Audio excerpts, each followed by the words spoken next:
So hello guys, basic stock market की इस third video में आपका बहुत बहुत स्वागत है।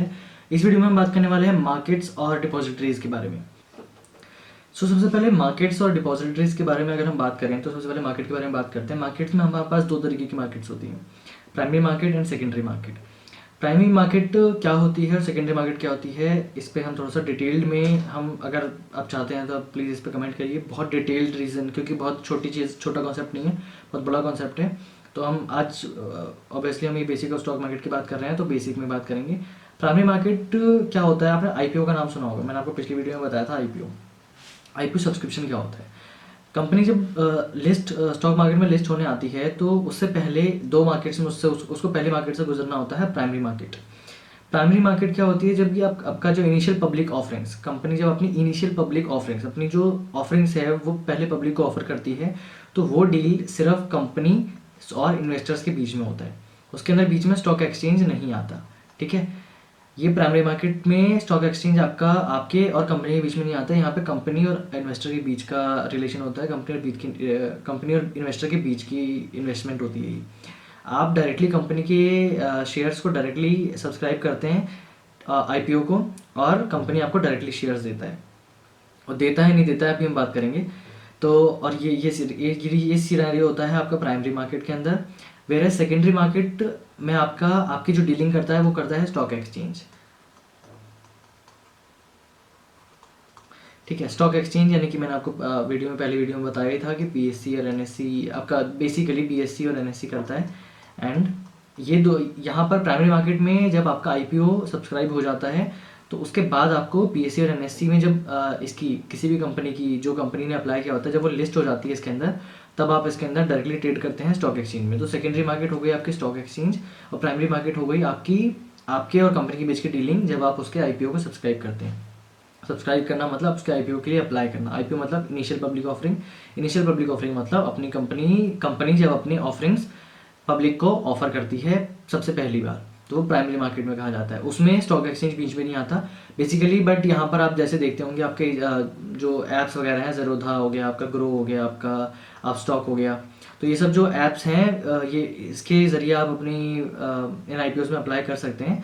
वेराज जो एचएनआईज होते हैं, हाई नेटवर्थ इंडिविजुअल्स होते हैं, जो बड़े बड़ी डीलिंग्स में बड़े बड़े अमाउंट से आईपीओ सब्सक्राइब करते हैं, उन लोगों की जो ट्रांजेक्शन है वो बैंक्स करते हैं डायरेक्टली। बट आप यहाँ से ज़ेरोधा, ग्रो एंड अपस्टॉक्स वगैरह और भी बहुत सारी जो ये तो तीन मैंने बेसिक को बता दें जो ज़्यादा आजकल चर्चा में है। बाकी और भी बहुत सारे हैं जिन ऐप से आप, जिन पोर्टल से, जिन ब्रोकर से आप इन सब चीज़ों को आईपीओ को सब्सक्राइब कर सकते हैं। सेकेंडरी मार्केट में आते हैं सेकेंडरी मार्केट में हम बात करेंगे स्टॉक एक्सचेंज की। तो सेकेंडरी मार्केट में डीलिंग जो कराता है वो कराता है स्टॉक एक्सचेंज, यानी कि कंपनी और इन्वेस्टर इसके बीच में जो इन शेयर्स की ट्रांजैक्शन होगी वो कराएगा स्टॉक एक्सचेंज। यानी कि इसकी बाइंग एंड सेलिंग आप डायरेक्टली कंपनी से खरीद नहीं सकते, कंपनी से बेच नहीं सकते। आपकी इस बीच में ट्रांजेक्शन होती है किससे, आपके बीच में बायर्स होंगे, आपके बीच में सेलर्स होंगे, और उनके बायर्स के अगर आपको खरीदना है तो आपको बायर से मिलवाएगा स्टॉक एक्सचेंज, अगर आपको बेचना है तो सेलर से मिलवाएगा स्टॉक एक्सचेंज। तो ये जो पूरा रोल है यहाँ पे स्टॉक एक्सचेंज निभाता है सेकेंडरी मार्केट में, ठीक है। अब हम एक बार आईपीओ की तरफ नज़र मार लेते हैं जरा।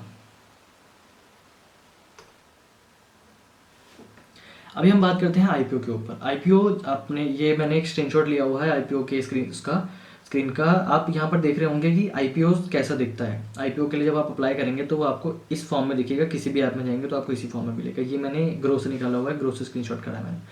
तो आप इसके अंदर देखिए कि एक अडानी विलमार जो कि लिस्ट हो चुकी है कंपनी, अभी ओपन आईपीओ नहीं था मेरे पास, सिर्फ जो लिस्टेड रहा उसी में से मैंने निकाला है। ओपन आईपीओ में आपको कुछ चेंजेस और दिखेंगे, मैं आपको जब ओपन आएगा तो मैं उसके लिए एक सेपरेट वीडियो बना दूंगा। अब ये अडानी विलमार आईपीओ निकला हुआ है, ठीक है। ये प्राइमरी मार्केट के अंदर है, ये इसकी डीलिंग आपका स्टॉक एक्सचेंज नहीं करा रहा है, इसकी डीलिंग आपका ये ब्रोकर करा रहा है आपसे, आपके और कंपनी के बीच का। तो वो, और इस बीच में आपका स्टॉक एक्सचेंज कहीं पर भी नहीं है। अब आप देखिए एक चीज़, यहाँ पर मिनिमम इन्वेस्टमेंट लिखा है और यहाँ पर 65 शेयर्स लिखा है। यहाँ पर प्राइमरी मार्केट में आप एक शेयर पर डील नहीं कर सकते, बिकॉज ये कंपनी की इनिशियल ऑफरिंग्स है। ये कंपनी आपको नया आपको ऑफर कर रही है कि आओ भाई हमको पैसा दो, और ताकि हम इस एनएससी और बीएससी में जाके लिस्ट ऊपर है एक स्पेसिफिक प्राइस भी।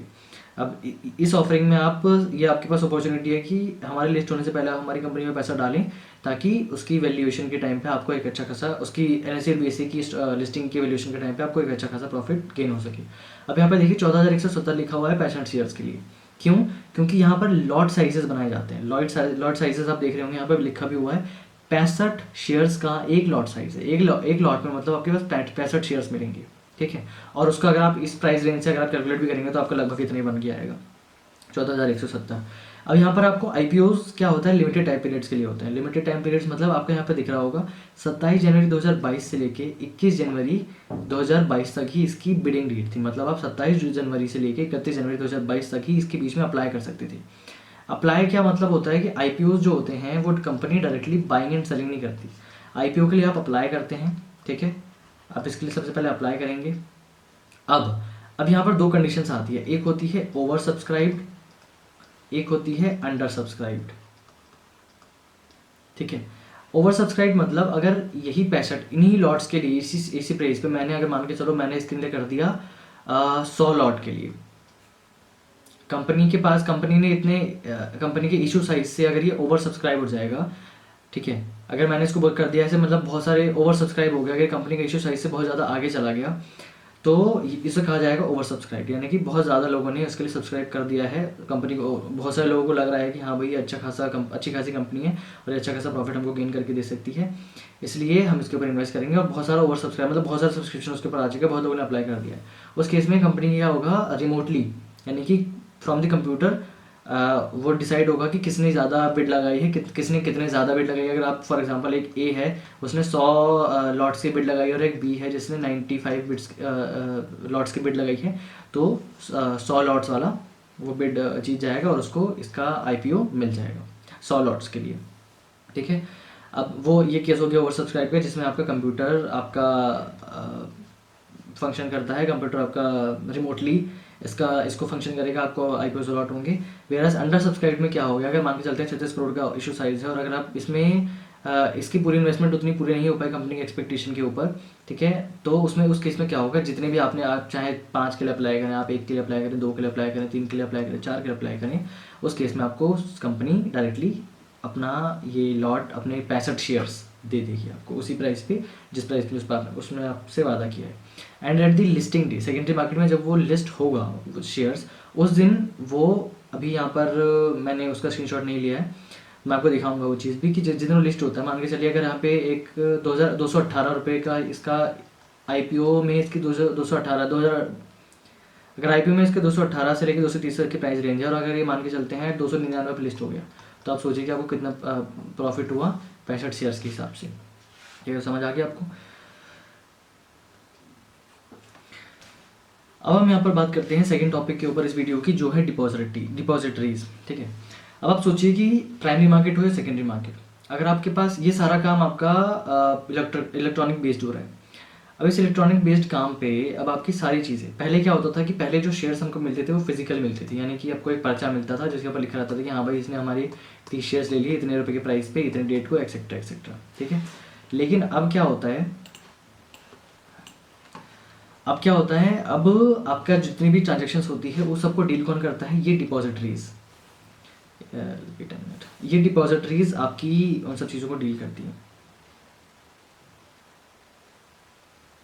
अब अगर मानते हैं कि आपने एक IPO में सब्सक्राइब किया और आपको वो IPO मिल गया, ठीक है, तो वो IPO आपको मिला, वो 65 शेयर आपको जो मिले हैं एक लॉट के फॉर एग्जांपल, तो आपको वो 65 शेयर्स जाएंगे कहाँ, आपके बैंक अकाउंट में उसका पैसा नहीं आएगा, वो शेयर्स आपके जाएंगे इन सिक्योरिटीज़ अकाउंट में। तो पहले जैसे कि मैंने आपको बताया कि पहले क्या होता था कि जो फिजिकल शेयर्स थे वो डील होते थे स्टॉक एक्सचेंज में, बट 1992 के बाद जब सभी वगैरह फॉर्म हुआ और जब ये सब डिपॉजिटरीज डीमैट, सबसे पहले तो डीमैट मैं आपको बता दूं डीमैट क्या होता है। डीमैट मतलब डीमैटेरियलाइजेशन, मतलब जो फिजिकल शेयर्स होते हैं, क्या कर रहा हूँ ये मैं sorry guys, dematerialization, sorry for my handwriting. Dematerialization है, तो ये जो फंक्शनरीज है, ये जो डिपॉजिटरीज हैं, ये इसका भी काम करते थे कि फिजिकल शेयर्स को डीमैट में कन्वर्ट करना। अब यहाँ पर जो आप भी डीलिंग करते हैं अपने शेयर्स की, उन सब शेयर्स को आपके बैंक अकाउंट में तो शिफ्ट होगा नहीं ऑब्वियसली, तो वो सब कहाँ पे रखे जाते हैं, CDSL और NSDL में। CDSL मतलब सेंट्रल डिपॉजिटरी सर्विस लिमिटेड, जैसे कि आप स्क्रीन पे देख रहे हैं। NSDL मतलब नेशनल सिक्योरिटीज डिपॉजिटरी लिमिटेड। तो आपके जितने भी शेयर्स हैं वो सब यहीं पर रखे जाते हैं, यहीं पर सिक्योर होते हैं। हर महीने आपको, हर हफ्ते, हर महीने जैसा आप चाहें आपको इसकी रिपोर्ट मिलती रहती है। अब डिपॉजिटरीज और आपके बीच में डायरेक्ट कांटेक्ट होता नहीं है, कर सकते हो आप इन सम केसेस, बट अगर आपको ज़्यादा नीड है तो, बट इन सब के बीच का कांटेक्ट आपको कराता है डिपॉजिटरीज पार्टिसिपेंट। डिपॉजिटरीज पार्टिसिपेंट आप जब स्टॉक में डील करेंगे तो आपको एक चीज़ दिखाई देगी, DP चार्जेस करके। DP चार्जेस होते हैं डिपॉजिटरीज पार्टिसिपेंट, मैं लिख देता हूँ डिपॉजिटरीज